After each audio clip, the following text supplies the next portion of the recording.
Aries, and it's just I'm out and about, so this is how I do my readings, guys, just whenever I have a moment. So for those of you watching, how I do my readings is I do the main energy first, and then we've got clarifiers behind. So I'll just dive right in here. I just wanted to make mention as well, for those of you that this resonates for, certainly follow along. But if it isn't something that's your story, it may be currently something you move into in the next week or two, or it may be something a little further out. If it doesn't resonate whatsoever, this is not your reading anyway, but you can always try back. So this is, again, just a quick reading for Aries before I sort of finish up. Just wanted to let you know that something is coming in here for the month of October that indicates like it's a powerful, it shows both opportunity and challenges. So I want to say that it has a strong transformative theme here, but we'll break it down for you. Page of Wands does indicate that there is some kind of new idea that you have. You're feeling re-inspired. There's also a message of some sort that's coming your way. So I feel like your curiosity has been sparked here. So it's something that excites you. There is a chance for whatever this is, to grow. There's a sense of abundance. There's a nurturing energy. Certainly could be a creative project as well. But there is something here, even around relationships or financial stability, that could be flourishing for you, because it's really good energy. And it is expansive with a 3.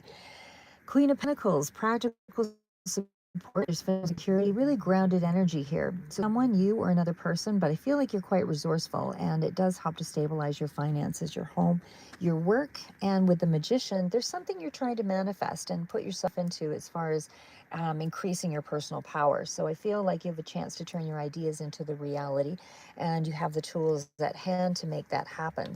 So again, the takeaways for this month will be that you have creative energy, there's growth, there's manifestation potential, and just you can take action confidently, basically. Now, I want to talk about your challenges, because there is a challenge for sure. The energy around the challenge is, uh, sorry, one sec here, just got to bring it back. Okay, there is a tower here. So the tower is a sudden change or a disruption, some kind of awakening, but it's something that's not built on a strong foundation, so it has to collapse and sort of reintegrate and how do I say, reframe. But either way, I just feel like this could be a relationship, project, system. Something is breaking apart here.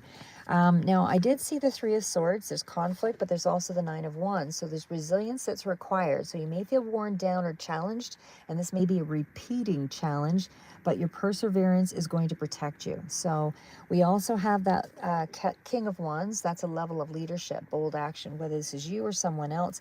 But it does indicate strategic thinking is necessary. So you're called to take charge, guide yourself or others through some kind of significant change that's taking place this period in the month of October. Queen of Swords is also clarity, truth, could be dealing with Libra, Gemini, Aquarius, but it's also a mental sharpness. So with the Tower, it does require honesty, facing something, a reality of some sort, without denial. Don't put it off. The High Priestess, there's a lot of intuitive knowledge coming here that you can rely on, but it's your hidden ally, basically. So listen to your inner guidance, and I'll help to navigate you away from the disruption so that things are safe. So as I said, there's only one more set of cards here to go, but I feel like with the Page of Wands and the Empress, you've got new ideas, creative beginnings, support and growth that you're focusing on, and you're starting to nurture those projects, probably the first 2 weeks or so, roughly, of October.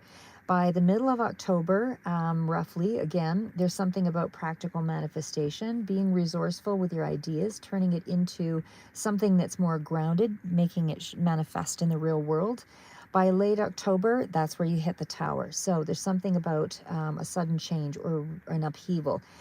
Some kind of resilience that's important for you, that you're going to need clear thinking. And you have to face the challenge head on, reassess, rebuild, basically. And then again, with the High Priestess at the bottom, I feel like that's where you've got some real strong energy here as well. It's maternal, it's all the queens ruled together, it's your intuition, but it's also guiding your decisions. So especially during that Tower phase, inner wisdom protects you. So you do know what you're doing there to be able to face whatever it is that's coming at you. Now, I do feel, like I said, the last set of cards here, you do start strongly with creative financial energy and those opportunities and the ability to manifest something. So something you're working on. But the challenges appear mid to late month. And again, that's when there's a sudden shift or the Tower moment to test your strength.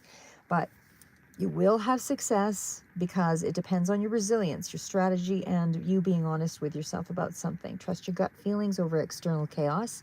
So the big picture is that you're building, you're manifesting, and you're growing something. And you might face this little moment of, breaking through the illusions where something's not a good space with the tower, but it is a call for you to realign, with something that you have more control over in a situation. So how to overcome the tower: pause, assess, don't react impulsively, deep breath, observe the facts, accept the change, because the disruption is going to clear space for growth.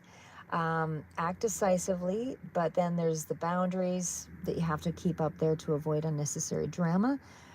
Trust that High Priestess is reminding you you've got guidance, that you can fall back on. Um, when we get to the actual obstacle, that's what this card is here. This is where you have an over attachment to security or control or material stability. So you may be so focused on your finances and your status that it limits your flexibility. And that challenge is to balance the practicality, but with openness to change. So you may resist risks or new opportunities because you want to stay safe or protect what you've built. But the moon means there's also some kind of back and forth energy around your moods. It's kind of like a mood swing, because there's uncertainty, there's confusion, hidden influences. So it's like something is not as clear as it may appear. So you've got all these subconscious worries and it clouds your judgment. So you second guess your decisions, basically. It does warn against basically overreacting to your fears, or seeing things as an imaginary threat. Six of Pentacles, that's again as an obstacle in this reading. So it is a dependency or an imbalance in the giving and the receiving. So you struggle with fairness, with your resources and your energy. So relying on others inconsistently, or it could affect your financial, your work, your personal relationships. Something there about you struggling with balancing that out in some way. So being too attached to control and material stability, as I said, was the main card out. And then there was avoiding overextending yourself or having any kind of extreme dependence. Trust your intuition. Choose flexibility over rigidity. To calculated risks, and maintain your balance in giving and receiving. So don't overcommit yourself with activities, professionally, emotionally, financially, anything like that. But also at the same time, don't close yourself off from extending yourself. It's just finding a balance. Anyway, that's what I have for you.